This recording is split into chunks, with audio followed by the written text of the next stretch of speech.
So glad that you were able to join us. And we're thankful that we were able to get off to a good start on this episode today. And we invite you to invite others to be a part of this. And please like on it and comment and share. Yes. So I want to introduce to you our hosts of the Gathering Place. We have Ken Sheldon, we have Ben Bookie, and we have Talora Bookie in the house today. So buckle up. I'm Tom Ray, by the way, and so glad to have you. And Talora, take it away. Hello, everyone. Welcome. So we are going to follow what we were doing last week and talking about spiritual abuse. Um, I just wanted to share. Apparently, I can't talk, but it's called The Way Home, and they have this. It's like a companion guide for healing from spiritual trauma. Been included on there, and you can actually find these sheets on there. And it talks about what is spiritual abuse, what is adult clear, thank you, sexual abuse, and then just talks about grooming and different things. I'm just going to give you a list of the forms of spiritual abuse, and this is typically by someone who is like maybe in a position of authority, such as a minister, a leader in a church, even a volunteer. And it could even be by your spouse. Spiritual abuse takes on forms in domestic violence as well. The forms of spiritual abuse that they have listed include control and manipulation, coercion, boundary violations, like maybe physical, financial, relational, time, etc. Isolation, where they isolate you from the broader like faith community, and it just kind of gets like where you basically a cult. Erosion of identity, where it takes the person's sense of worth. Duplicity, and I'm going to read this one because I wasn't sure what this one meant. Charming some members of a community while belittling or shaming others, or alternating these behaviors, gaslighting individuals and leaving them confused about the true nature of reality and of the abuser. Financial abuse, sexual abuse, hiding or justifying harm, so such as using or twisting scripture, fear, or spiritual principles to obfuscate or excuse emotional, physical, or sexual harm and abuse, protecting abusers by urging victims to forgive and forget without pursuing justice, blame and shame, threats, and spiritual exceptionalism. Exceptionalism. I'm awful with pronouncing words. Promoting the idea that even among others of the same faith, their teachings are more enlightened and reflect a greater understanding of truth than others. So those are some pretty intense. I mean, it's a lot, and it's also very intense. I think that's the only word I can come up with. So these aren't things that your pastor ignored you one Sunday, or maybe did something just thoughtless. So this is actually something more, right? So and it continues to happen, and it keeps happening. When I was doing some reading this week about it, one of the authors was just talking about the fact that one of the reasons like spiritual abuse is so insidious, maybe is a good word, it just kind of creeps in there, is because a lot of the times it's not happening with ill intent. A lot of abuse, there's ill intent, but with spiritual abuse, a lot of times what you find with these people is that they actually think they're doing a good thing. They're helping you, they think. And so it can make it very difficult, right? And, I mean, if you get, like, we'll just use the pastor. I mean, you have a pastor who, like, hey, like, I'm the pastor, I'm the shepherd of the flock. Like, I'm trying to help. But what ends up happening is that controlling behavior, like you have to do all these things, or like, if I shame you from the pulpit, so you'll start to act right. Right. And so, And we've all watched those videos, right? The reels on Facebook.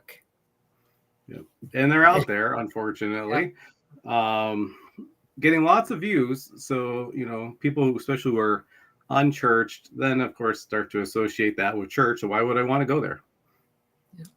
And, so it's, but, I mean, so sometimes like we have one of the difficulties, I think, with spiritual abuse is sometimes there's good intent behind it, but the impact is so detrimental and turns people against church, but which that really looks like is people turning against faith in God, saving faith, that losing that community of believers that are so important in if we can be in a healthy community. And so it's something that needs to be tackled. And there's lots of books out there. I mean, there's websites like the one we had put up there, The Way Home, and those are resources that we need. And it's sad that we need it, but also, welcome to our fallen, sinful world where these things become so distorted. So, and I know our focus today, really is on like, all right, well, you're there, you're experiencing this, so how do you respond to this, and what do you do? I think church obviously should be a safe place, but one of the challenges is that churches, I should say, attract and provide safe haven for people who are going through serious difficulties. And I was at a church today, for instance, in which I met a man who had been in prison, and he's been out for a few years now. And I didn't preach today. I just sat there in the crowd, but he came over and we talked, and it was very open and very honest, and it would be so easy to take advantage of this man. So you said it's not always ill-intentioned, and I would say that's probably true for the most part. But sometimes it is ill-intentioned. And when it is, it has just even more devastating effects. Those who mean well and intend to do good and don't have the spare time to come up with 1,000 ways to control people.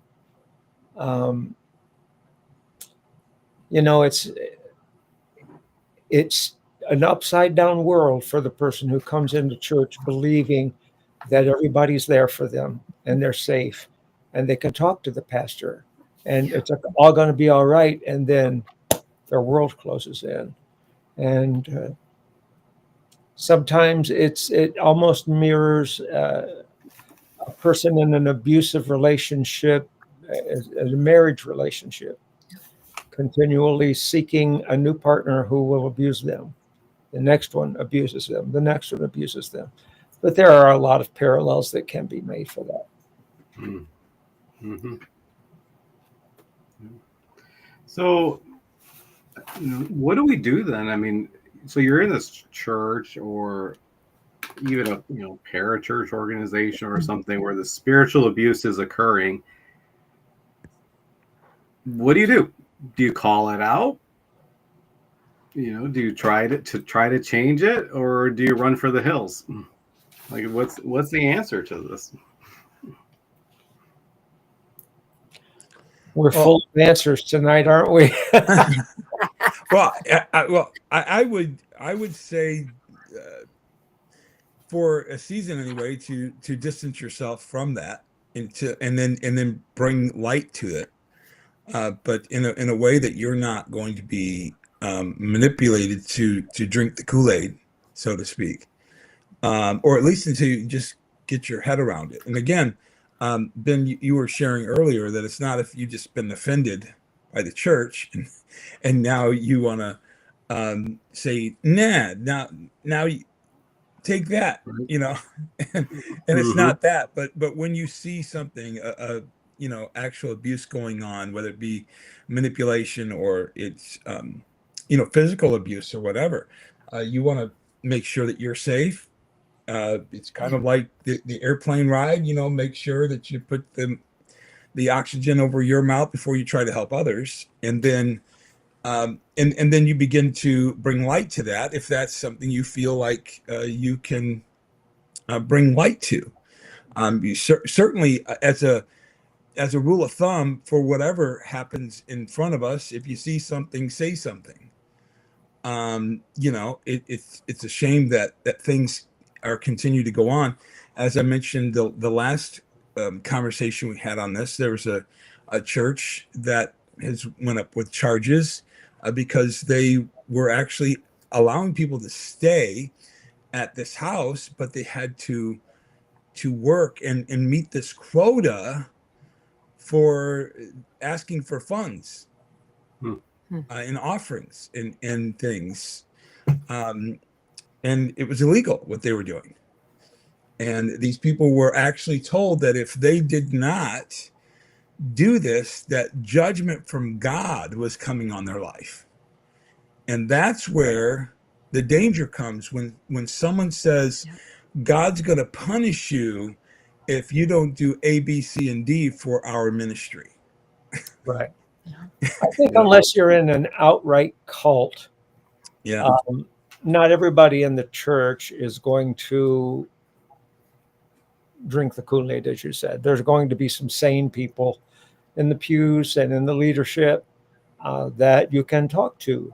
And there are ways to do that. The Bible teaches us that if we feel an offense has occurred, whatever that offense is, we can talk about it. But pastors are notoriously difficult to approach on such subjects. And for that reason, Paul said, don't bring an accusation against an elder, meaning a pastor, a bishop, a leader of a church, unless you have at least 2 or 3 witnesses that are sort of in the same pool. Now, the downside of that is sometimes there can be people in the pew who have ill intent. They can themselves want to hurt the pastor. Tom and I are well aware of a situation in which 3 ladies just decided that it would be the best thing to do to accuse the pastor of criminal sexual conduct. And the pastor went through years of defending himself, spent more than $250,000 of his own money defending himself, and was acquitted on 3 of the 4 charges. And the 4th charge was 4th degree criminal sexual conduct, which basically he didn't have permission to pat a woman on the shoulder in an altar service. And he did. And so she said that somehow she felt approached in an odd way. But then when it was all over, after he'd spent all that money, she came back and she apologized because she made the whole thing up. Did she get in trouble? No, because the pastor, and she wrote a letter. She wrote a full letter. And the pastor forgave her and worked with her and restored her and then put her in charge of his evangelism department. Yeah. Well, I think we need to remember groupthink is a real thing, right? And like, if people, you can get people in like making stuff up just because, like, well, if they're saying it, then like, oh, like this must be true, and it can Salem witch trials, right? Right. Sorry. Well, it's a good example, right? What was the other side of that? To a frenzy pretty easily when it comes to spiritual. There's nothing visible about spirituality, really. Right? Mm-hmm. Worship is an invisible ethic. It's there. It's real. We sense it. We enter into it. We talk about the presence of the Lord that we can't quantify in any way. And we invite people to join in. So if there's a person there who can't understand that, then they feel left out. They feel like what they have to do is act like they fit in and that they feel the presence of the Lord too. When they don't, it doesn't make sense to them. Mm-hmm. Sometimes people who, and there are many people who are in an abusive situation who are being spiritually abused are very literal people. They don't always have the ability to deal with uncertainty or ambiguity or to take the obvious meaning. They instead take literal. It's like Amelia Bedelia, the book, dust the curtains, dust all over the curtains, pull the shades, So sometimes people who are very literal can literally do the things that they believe they've been told to do that really was not intended by the person telling them. They were using it as a reference point, or they meant something different, or it was a metaphor. And the speaker didn't qualify that well enough, didn't contextualize it, didn't bring it into a proper context. And as a result of that, very literal people can. Had a man come up to me one time and he said, "I can't come to church anymore." And I said, "Why?" "Because you're putting a bar in the church." I said, "I'm not putting a bar in the church." "Well, you're putting a coffee bar in the church. It's the same thing. We don't do that stuff." He was serious as could be. I had to change the name of it. I mean, literally, because there were a lot of really tenderhearted people in church that would have not liked me very much if I'd have said, "Get over it, dude." I just said, "Well, what do you want to call it?" "Well, are we going to be serving anything besides coffee?" "Nope, just coffee. Coffee and water." "Well, let's call it the snack bar." "Well, I'll see your problem." Like the coffee counter it is, right? Yeah. Just so, and I don't mean in any way to make anyone who takes things literally and knows they've had an issue with that or has been accused of being naive. I don't mean to make light of that or to make you feel spiritually foolish. That actually, when in a proper environment, can be a beautiful thing. People who are sweet and sincere and open-faced and open-hearted and not taken advantage of. Well, I think that brings up that point about any of us, whether you're the pastor or you're teaching Sunday school or you're in the nursery or you're even greeting people at the door. I mean, we have this. I'll use the word obligation, may not be the best word here, but to protect the people that we're coming in contact with and to nurture them, because what's our goal, right? I mean, ultimately, first and foremost, salvation. And then I want them to grow, in Christ, recognizing like that's not through my effort to get people to grow, or it's not even their effort. It's them in conjunction with the Holy Spirit. And I think sometimes we try to take that control back, which is where we get into trouble and we run into these things. There's a book, like I said, there's a lot of books. We've got a lot of books, but this one happens to be Healing Spiritual Abuse by Ken Blue.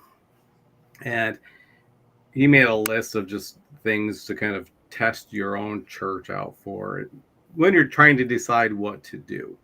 Like, is this something I need to respond to? So he took his list from Matthew 23, which is where Jesus is, pronouncing woe to the scribes and the Pharisees for their various abuses. And so he says, abusive leaders base their spiritual authority on their position or office rather than on their service to the group. And so their leadership style is authoritarian. So, I think of like our nephew who had a youth pastor tell me, "You have to submit to me." You're not in love, or right, but just really, he's like, "You have to obey me and do what I say because I'm the youth pastor." Was really what was going on, right? And so, it was problematic, and so we had lots of conversations about that.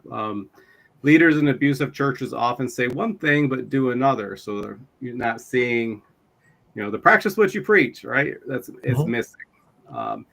They manipulate people by making them feel guilty for not measuring up spiritually. So they lay heavy religious loads on people and make no effort to lift those loads, which of course Jesus said, what, take my yoke, my burden's light, right? I mean, so doing the exact opposite of what Jesus did.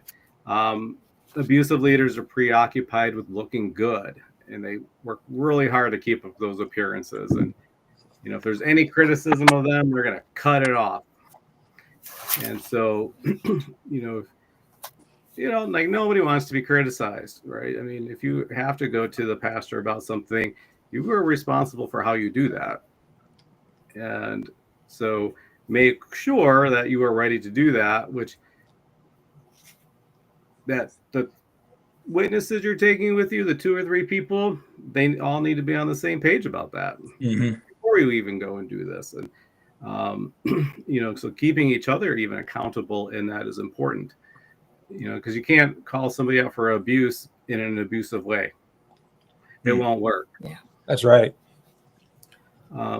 They seek honorific titles and special privileges that elevate them above the group. So they're really looking for like that class system, like I'm the top.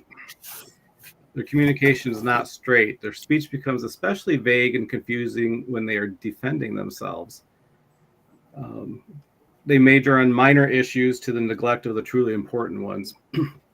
Like he told a story in here about, the youth pastor coming, like, I can't support my family on this salary. And he was like, well, we're going to table this for 9 months and we'll come back to it.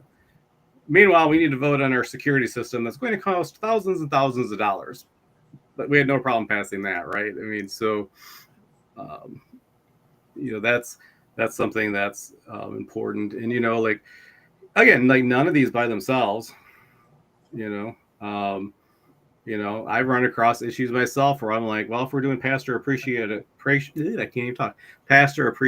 Christmas, then maybe all the pastors ought to be honored, because that would be the right thing to do, only to be told, no, only the senior pastor gets honored. And is that spiritual abuse? No. Is it problematic? Absolutely. And, I said what I said about it. And, that was that. I mean, I didn't get what I wanted on it. So does it make it right? But I'm not going to, I brought it to light. I said, I addressed it. So again, not spiritual abuse. So, sometimes we have to sit and figure that out. Is this abusive? Maybe not. Maybe it's problematic. And yes, we still need to address problematic issues, but we have to have some discernment in all of this. And so, but if there's a lot of these things going on and they keep going on, right? What happens when just one kind of church either? Sorry, go ahead. That's okay, and I won't stay here. But it's all kinds of churches. It's not just Pentecostal, Baptist, across the board. Go ahead. Sorry. Yeah, my bad. You're fine. I think you can find it in everyone, right? Every one of the churches. Think about like the Catholic Church, even. Now it's been blown open. All of these priests that had been grooming kids, or I don't know if there were adults too that they were grooming, and then sexually abusing, So, I mean, that's specifically for sexual abuse, but still, it's just an unhealthy environment. Mm-hmm. I didn't mean to derail your comment. I thought you were on I interrupted because it was so good. Interrupt away. Did you get all your points out? I did. I got all the points in there. So, well, and we're not suggesting to anyone to go on a witch hunt. No, this isn't Salem, guys. This is not that where you're going to, be the liberator of all those who are captive to religious persecution in the church, so to speak. But if you're seeing something, if you're experiencing that, as was suggested, that you connect with a few people and not coming up with this mutiny kind of situation, but and not to spread gossip. What are other people saying? What are they feeling? about a particular place that you might be at in a ministry, and then bring something together. But as Ken brought out earlier, you want to make sure that what you're saying is correct, that you're not making an accusation against the person, because you can really affect a person's life. And so, yeah, and not everyone is as forgiving as this pastor that Ken just talked about. A lot of people will certainly throw the book at you for sure. But yeah, so we're not suggesting that anyone go after a particular ministry, but we are saying that if you're experiencing spiritual abuse, that you need to make sure that you're in a position where you're not being a part of that abuse. And then if you feel that you should bring light to that, then you can take the necessary steps. Well, I think too that one of the biggest benefits that we have as a body of believers is to go to God in prayer and allow him to guide you on, okay, is this, or is it just a problematic thing? Like kind of help you discern what is going on in those situations. Because that's the beautiful thing about being a Christian. And maybe the church just isn't for you. Yeah. Maybe you just, maybe there's another church out there like this one in Coloma. I can't remember what it's called, but maybe that church would be the church for you. The First Baptist Church of Coloma, was that the one? Yeah. But seriously, like maybe it's just not the church for you, and you can find. Well, and I think that's an important thing to recognize. Like Jesus made it very, very easy for people to leave. Yeah. He's like, go, right? And you never find a place where he talked badly about them. He wasn't chasing after you, begging you to stay, or trying to force you to stay. I mean, Jesus was God. He could have forced you to stay if he wanted to. He doesn't do that. Yeah. So if you're in a church where they're forcing you to stay, that's a big red flag, right? So, and that's why you need people. You need other people with you on this, because especially if you're going to confront anything, the arguments will seem really reasonable. They've already thought all of this out, right? So you're like, and you might feel like you're the crazy one in that, even if you're like, I've got really reasonable, well laid out arguments too, but how do I counter their reasonable, well laid out arguments? And if you can't actually have a dialogue about it, well, sometimes, right? What did Jesus say? Dust off your feet and go to the next town, right? So sometimes that becomes the answer, but sometimes leaving is hard, and for a lot of reasons. And don't make the decision lightly, but if you need to go, you need to go, and understand that just because you left, you're going to still grieve. You're still going to maybe have some depression. You're still going to have some anxiety about this. You're going to have people like, where'd you go? Why'd you leave? You can't, right? You're going to have people second guessing you. A lot of things will happen. So, getting support, having people who are trustworthy and wise and all of this there alongside you is so important. It may be, another pastor. It might be a therapist. It might be a life coach. It might be your best friend. It might be family members. I mean, there's a lot of people who can be supportive with you or to you in all of this. Well, one thing that's good is going to maybe a therapist that, first of all, is a Christian, because I think that's really needed in that discernment process. And also one that's going to know, hey, that wasn't spiritual abuse. That's just trauma, or not trauma. That's just church hurt, and then let's process through that and why that it's, why that you're being triggered, or whatever word you want to use there. And I would add to that, be cautious. There's a lot of therapists that we specialize in religious trauma and this and that. They specialize in it because they're still angry and bitter about it and want you to get rid of that religion, as opposed to actually wanting healing or what's actually biblical for you. So exercise caution. I mean, that's, I guess, all I'll say about it. I mean, we're all individuals with the integrity of our own response to things. Mm-hmm. You can just decide not to be a part of something because you just don't want to do it anymore.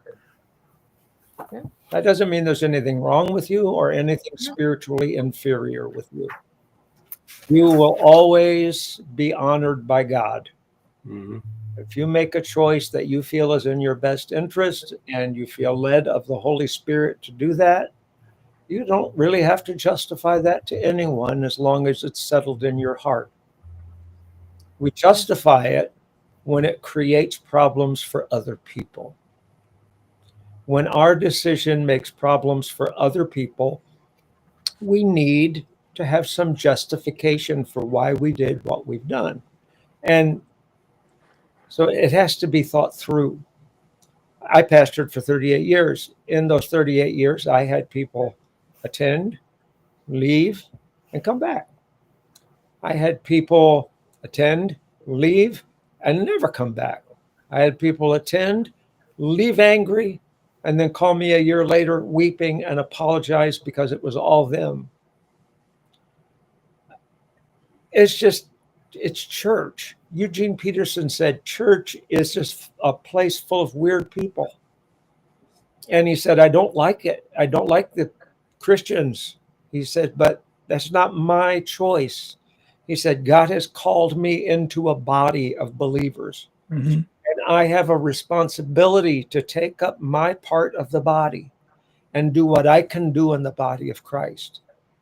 That's the missing part so often when it comes to abuse. The idea of spiritual abuse and one having been abused often leaves out the idea of service, that we serve from a position of strength. We come into a church willing to give of ourselves what we know we can afford to give and invest in the church. We know when we're giving too much.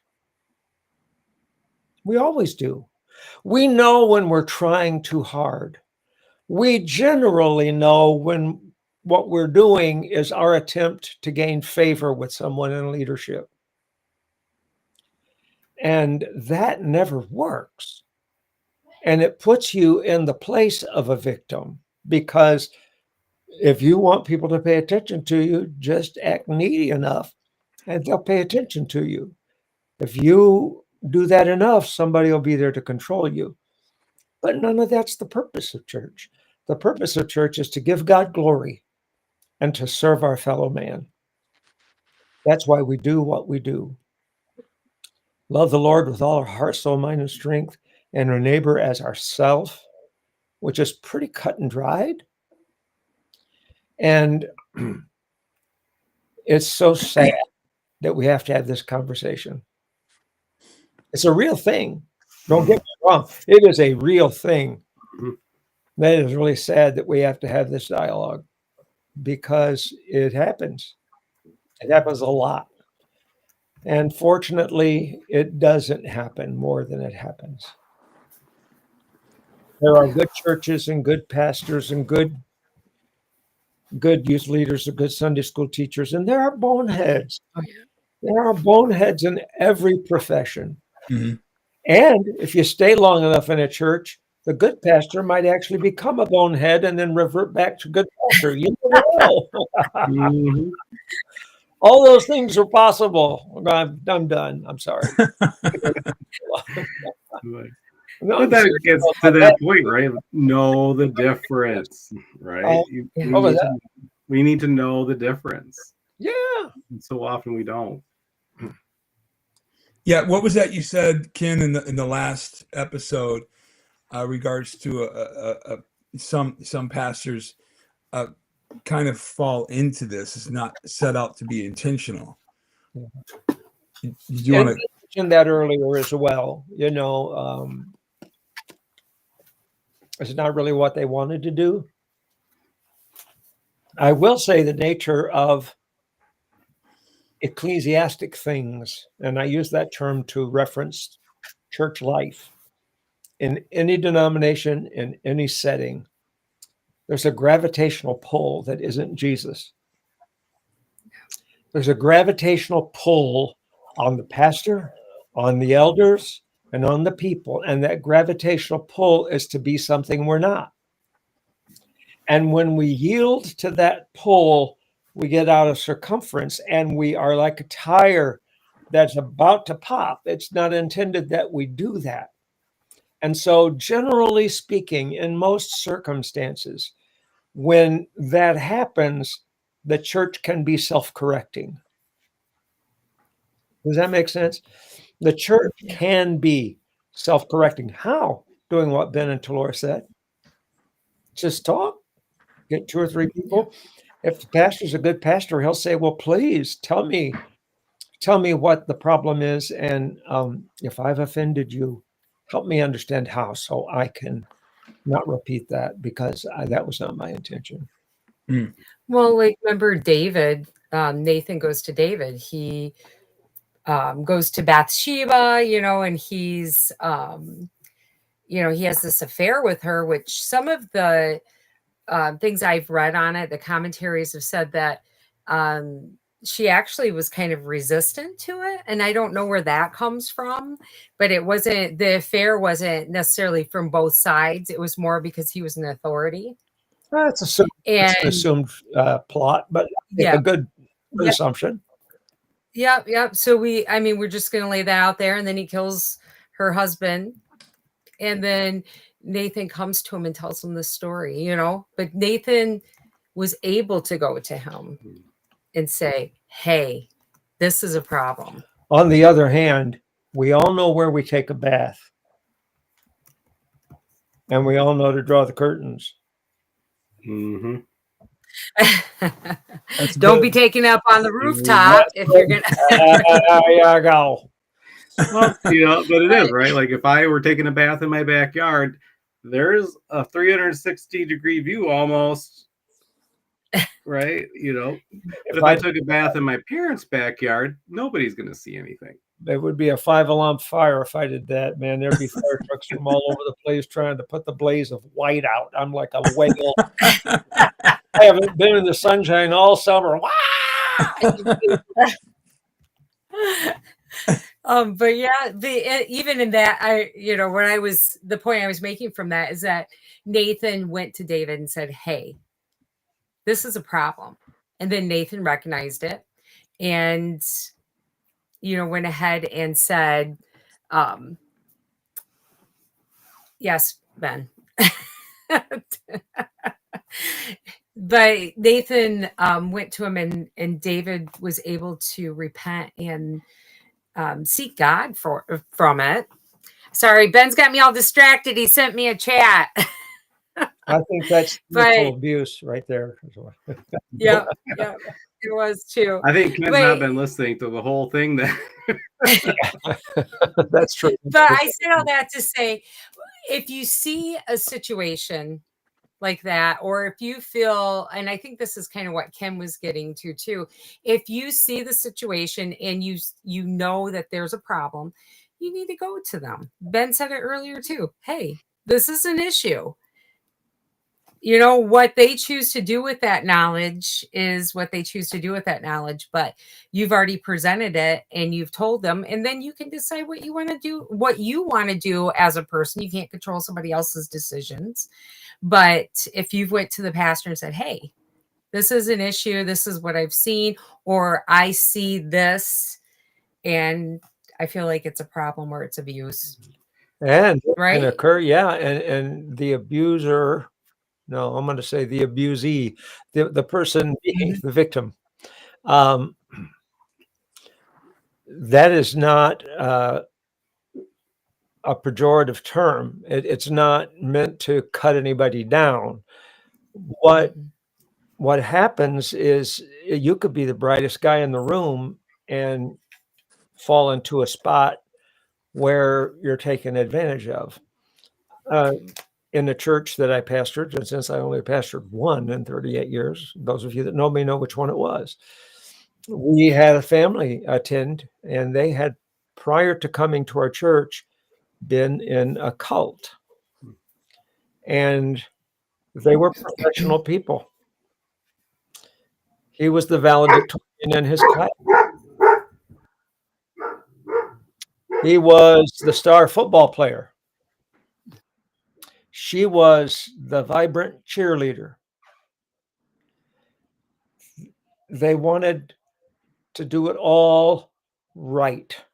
They wanted to get it right. And this is the thing that I've seen a lot of, is that we go to church because we want to know the right way to live and we want to get it right.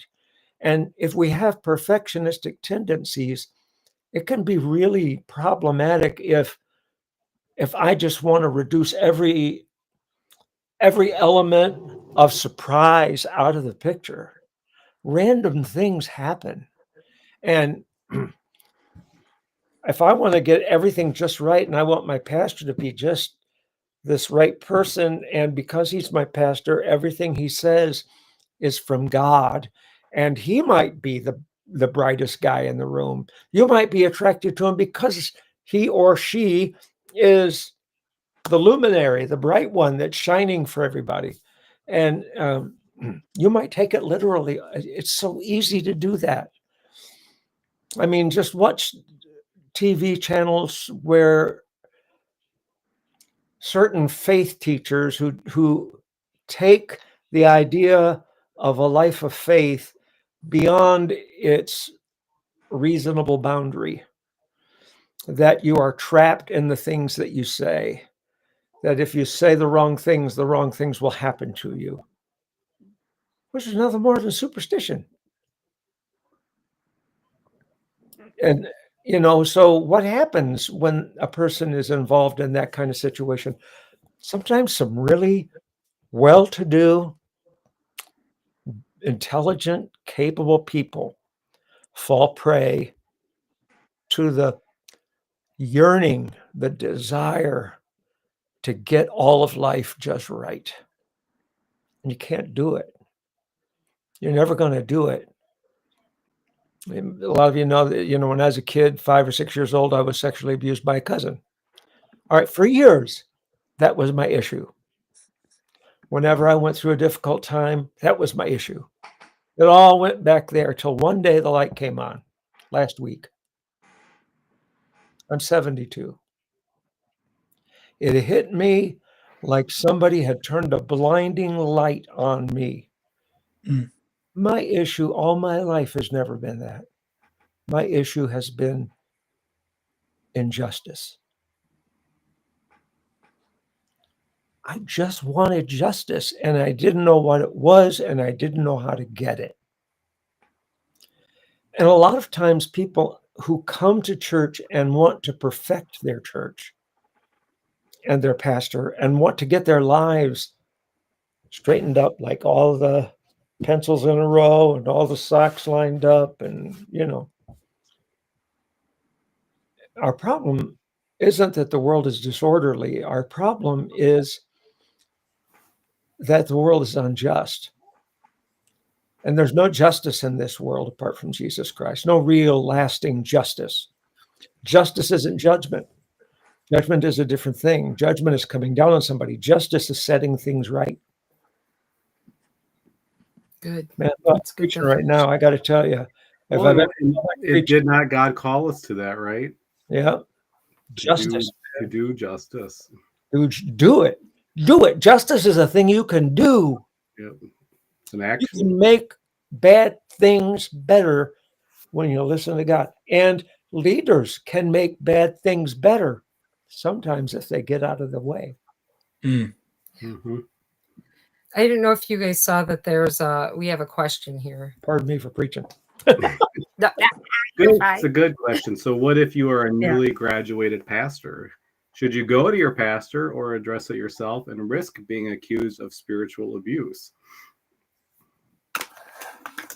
So like, especially like, right, like it gets hard. Like if you're, children's pastor, youth pastor, associate pastor, what, if you address issues, are people going to view you as being spiritually abusive? What's the correct way to do that? And I got one answer. You all can tag on, but I was just thinking, Ephesians 6:2, right? I mean, Paul just talked about the fruit of the Spirit and walking in the Spirit, and there's another word he uses in chapter 5, just totally living in the Spirit, I think. But right, he says, you who are spiritual, right? If you catch somebody in something, go to them, right? But there's that qualifier, you who are spiritual, you have the fruit of the Spirit, you're walking and living in the Spirit, you have the fruit of the Spirit, go to the people. It's never easy. And and it's hard, right? Because you're like, I'm new to this. How are people going to perceive this? Or, in this case, I'm a woman. So like, that's going to be right. People will really come down on me for this. I mean, there's a lot of things that could be at play. I'm not the ultimate authority. So should it be the pastor? Like, how do you do that? And yeah, a lot of times I think it depends on where you came from. If you've come into a church from another church, and if that church had a different DNA and a different atmosphere and a different way of behaving and different sorts of relationships, it's typical to carry the past relationship church into the new relationship church or church relationship and expect those to be the same, and they're not. And Talora and I have talked about this on numerous occasions, that most of our problems exist because we don't write things down.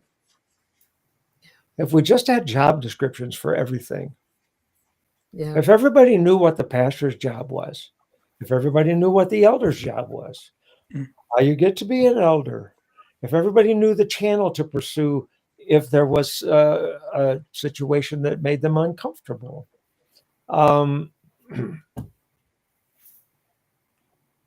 So that doesn't answer the question directly. It just perhaps is preventative. Hear me, people? Write things down. Job descriptions. I see here, yes, she is talking about her abuse in the church. So, well, I will say this, as of since June, I guess it came out that a famous Christian artist, vocalist, has been living a double life for a long, long time. And, one report after the other comes out, and some of these people have allowed this behavior to go on for a long time. And this artist had felt like they were in a position that they were untouchable. And so some people didn't say anything because they were afraid that it would affect their own livelihood, that it would affect their opportunity to be in that space, if you will. And so they didn't say anything, or too afraid. A lot of people who have been abused or whatever, or kind of embarrassed or feel like they'll be shamed over it, and they don't say anything. And then like even with the pastor that we talked about last week, that just was sentenced to some time in a jail or prison, whatever it is. But it's how things prolong, and some of it has to do with our own desire to continue to have our livelihood, because it's going to affect that. Now, are you talking about the pastor? What's that? Are you talking about the pastor or the artist, the person who was the I'm abuse? talking about the person who may be in that industry, Oh, okay. in that ministry, not the pastor, not this artist, but the person that's in that field, that and their influence could basically have an effect on whether that person who's been abused succeeds or not moving forward. And besides, and some of us think this is this pastor or this artist, everyone's going to believe them over me, Yeah. right? Because they hold such clout in the industry, in whatever industry that may be, being a pastor in a church ministry, or being an artist in the music industry. And so, and how many people accuse people who are very popular? It happens all the time. And so we feel like sometimes our voice for those who have been abused, that we don't have one. And so there's fear that sets in, especially when you know that if I say something, it's going to affect my livelihood. And so we don't say anything. And then the abuse continues to go on and on and on. And some of these, everything always just comes to a head eventually.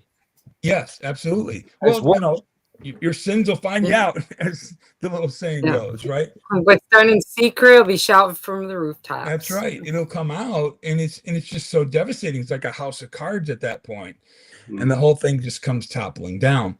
So, I'm just surprised on one hand, and then not surprised that folks hadn't really said anything or were able to bring this much attention to stop the abuse from happening. It's just super sad to see this happen. And it is people's nature to elevate a person. But at the end of the day, we're all just human beings. We all put our pants on the same way, that's who we are. But some people are just elevated to this platform, and I can't imagine the pressure on folks in those positions. Right. And I think it's okay to mention the person you're talking about, because if you're in the Christian world, you know about it. So who you talking? Yeah. Who am I talking about? Yeah.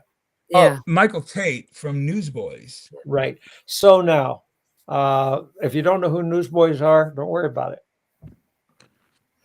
Yeah, you'll find out all sorts, right? You weren't affected by that directly, but Tom is absolutely right in the things that he said.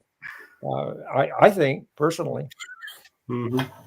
Well, and I think that recognizing, just there's so much fear in this, and need. That's one of those things. Like, we need that support from somebody, because legitimately, as you were saying, Tom, like some of these guys that he was sexually abusing, they could have been ostracized. They could have lost their jobs. They, any chance they might have had in the industry would have been gone. And, and so like even in churches, right? Like it's that same fear. They won't let me teach Sunday school anymore. I'm going to lose all these people that I'm friends with here if I leave, or it's the what ifs, like what if this, what if that, and of course that's just a great way to spike our anxiety, and so it's a difficult thing. And so how do we know? Do I say something? Do I not? Think about this too. There's these two situations. What's the pastor's name? Gateway Church.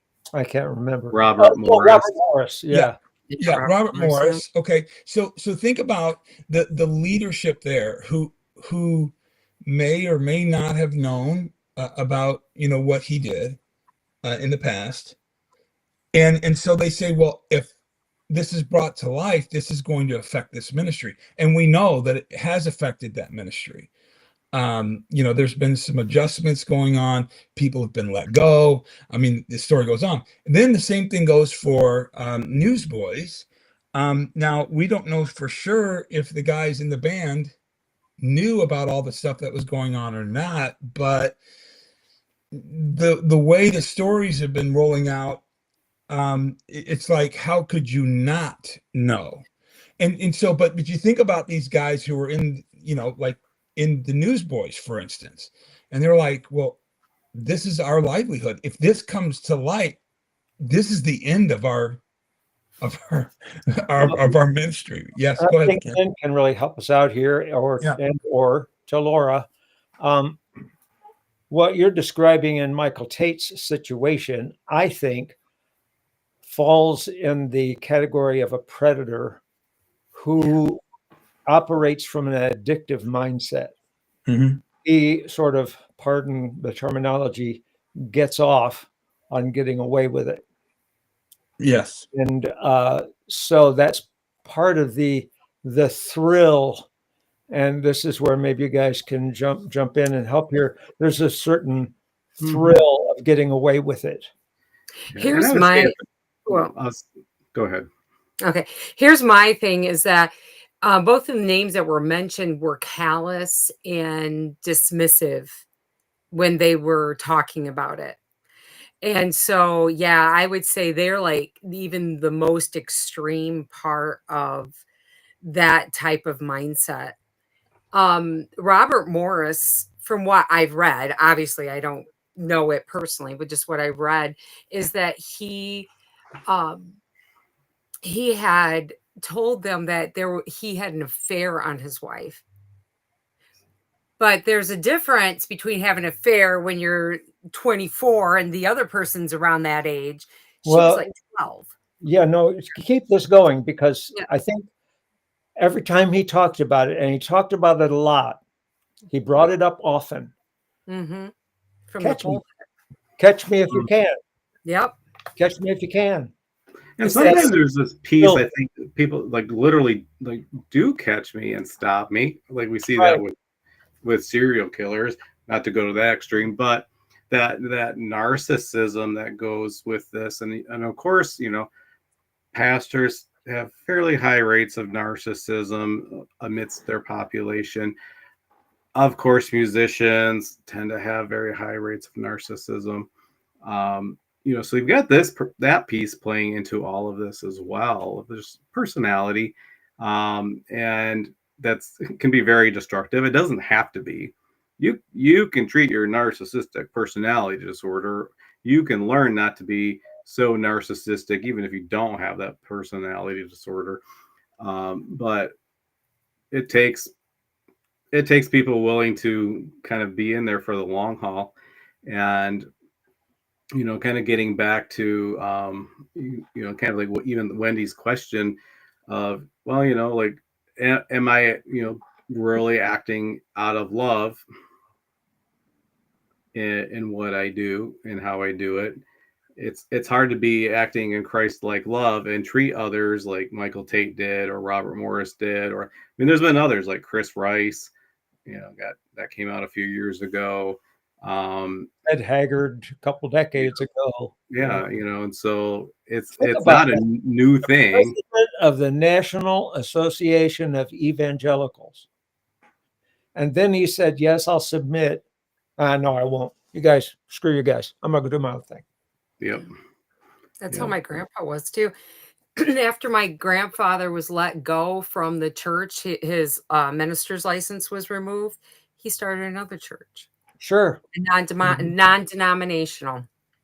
So it's like that mindset, that I like that word you use, predatory mindset, is it's really the extremist, but it's why we need to have accountability in whatever position that we're in. Even if we're just a church, the churchgoer, you should have people there saying, hey, don't do that.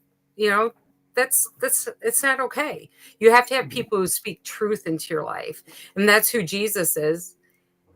And there was also freedom, right? Freedom, where the Spirit of the Lord is, there's freedom. So we should be free of all those things, but the Yeah. devil goes to church too. And it is difficult because, especially in I think our day and age, like, well, if I address this issue with this person, they will say that I'm being abusive or narcissistic, or I mean, you can go on and on and on about it, and that it's a real genuine risk, probably more so just because of the way social media portrays so many of these things. And when all else fails, I mean, like for like Wendy's thing, like, enlist your pastor, have a sidekick there. I mean, like we talked about earlier, that was in the context of addressing, issues with the person who's being abusive. But sometimes just for our own safety, we have to have a witness there with us. And the pastor should as well. Yeah. Mm-hmm. Or the musician, or what, everybody needs an advocate. Yeah. Mm-hmm. Yeah. Nobody needs to feel ganged up on. And I would say this, if anyone listening feels like you're being spiritually abused, I'm in your corner. Yep. Just don't approach your pastor on Monday morning. Right? Wait till Tuesday, Wednesday, or Thursday. Don't do it Mondays, Fridays, or Saturdays. Mondays are tough on pastors because they're decompressing from everything. Fridays, Saturdays, and Sundays, those are get ready for ministry, spend time with family, make life happen. You've got Tuesday, Wednesday, and Thursday to deal with spiritual abuse. Yeah. And I'll just say this a million times, right? Schedule it. Be clear about what you want to address. Let them know I'm bringing a person. I would encourage you to have a person, even if it is the pastor, right? They can choose not to, but they also deserve the opportunity to be ready for whatever we're going to talk about. And, or, if you're just talking to somebody in general, just to address a problem that's going on, it may not be spiritual abuse. Maybe somebody who's like, like a youth member in your youth group or whatever, right? But like when Talora and I had to address somebody who was engaging in spiritual abuse, like he wanted to just talk to her. Sure. Yeah, and I'm like, nope. I said, I will be there. You are also welcome to bring your spouse or somebody else.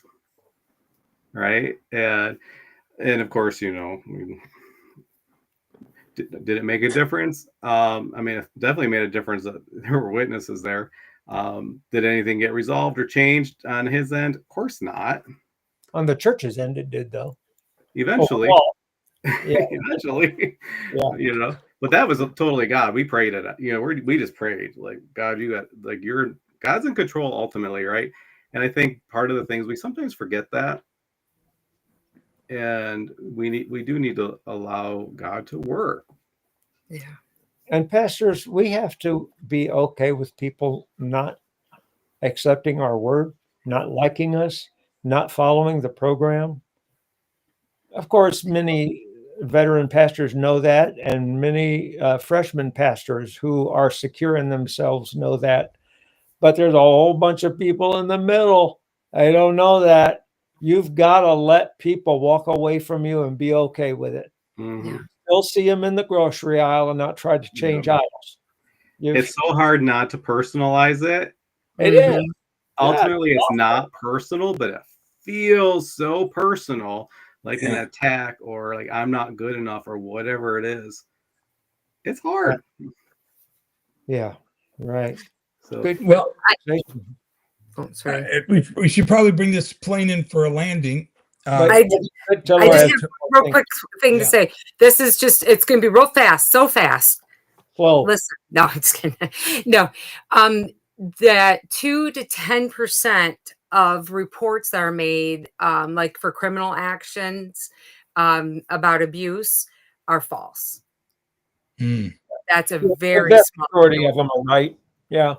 Yeah. I always believe an accuser. Mm-hmm. I mean, if somebody tells me that something happened, I've just learned to take things at face value. I hope I do. Life is just way more simple that way. Yeah. Somebody says if they're lying, it's going to come out usually. Yeah. Not always, but usually. Thanks, Tom, for that. Let me have that. Well, hey, We're all in charge. So, Yeah. yeah. We're all accountable to each other here. Yeah. Yeah. You're not under, yes.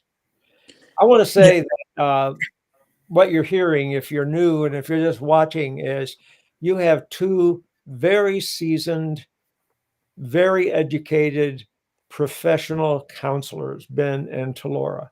And they know their stuff. They know what they're talking about. Tom has been in the ministry for all of his life. And and he's a pastor. I've been in the ministry since I was 18 years old. And so we all have been around. All I'm saying is we're old and these guys are experienced. But we've let people hurt us. Yeah. Mm. And it hurts. And you never want to ever go through that again. So, if you're out there abusing people in some weird way, you probably don't know that you are. Mm. And if you know that you are, I pray to God you get caught. Mhm. Because you deserve to get caught. Yeah. Okay, I'm done. I'm out. Clearly, I'm triggered. Well, clearly, this discussion needs to carry on over to another episode. Yeah. So I think it's important for us to do that. And do we have a special guest next week? Yeah. Amber Jones from Grace Story. She's going to be sharing with us. Pretty Wonderful. excited. So yeah. You will Good. love her. Yeah. So, Good. That'll be really good. And maybe we'll get a chance to kind of discuss all of this that we were talking about just in the last 20 minutes, I think, because I think we really scratched the surface here of just what's going on. But we're going to wrap up for today. How can people get in touch with you, Ben and Talora? So best way is just head over to our website. It's popping up on here on your screen, quiescounseling.com. It's QUIES, quiescounseling.com. All of our contact information is there. You can even email us right from the website. Awesome. And Ken, how can people get in touch with you? KenSheltoninfo@gmail.com. Right on. And you can contact me through Pastor Tom Ray at gmail.com. And we'll be glad to respond back to you. And we want to hear from you also if you have any comments about this particular episode, or if you have suggestions for others in the future. We'd like to know that as well. And we encourage you to invite others to participate next week and sit in on that discussion next week as we tackle this issue once again, but with a special guest. And you don't want to miss that. And we thank you for being a part of the Gathering Place. God bless you. But before we go, I think it would be good if we had a prayer for people who might be in an abusive situation, or pastors who at this very moment might be under conviction, or other people who are leaders. And one of you want to pray? I will. Yeah. Father, Lord, this is such a weighty, heavy topic, and you have called us to care for your flock, for your children, Lord. And we fall short so often, Lord. And we know that so many people are actually harmful to your children. This is not what you wanted. You called this out, Lord. And you said, woe to you. And Lord, so we just pray, Lord, if anyone here, maybe they're in that role, they're a pastor or a youth leader or a Sunday school teacher or just in any position, and they're just like, wow, like I'm hearing things that I do, and they feel that conviction, Lord, of the Holy Spirit, Lord. Let them not just walk away and forget, Lord, but actually respond to your calling, Lord, because you have called us to be like you. That's right. And so we just pray for them. And if they need help, there are 4 people here, Lord, who want to help them, or maybe there's somebody else that you will place into their path. And Lord, for anybody who's in a situation where they're like, I think this might be spiritual abuse, and let them reach out to the people that they need to, who will support them and walk with them through that, whether it's us or just somebody that they know in the church, because you designed us for relationship. You didn't call us to do this on our own. You placed us into a body called the church. You've given us friends and companions, Lord, because you knew that we needed relationship. And so we don't have to do anything all by ourselves, Lord. Even if it feels like no one else is there with us, you are always with us. And so, Lord, we just pray for all of those. And Lord, we just thank you for this opportunity just to speak on this, Lord. And we just pray for next week when our friend Amber will be here to join us, Lord, that just people will turn out. They will be able to hear such a needed word. And we just ask all of this in your mighty and holy name.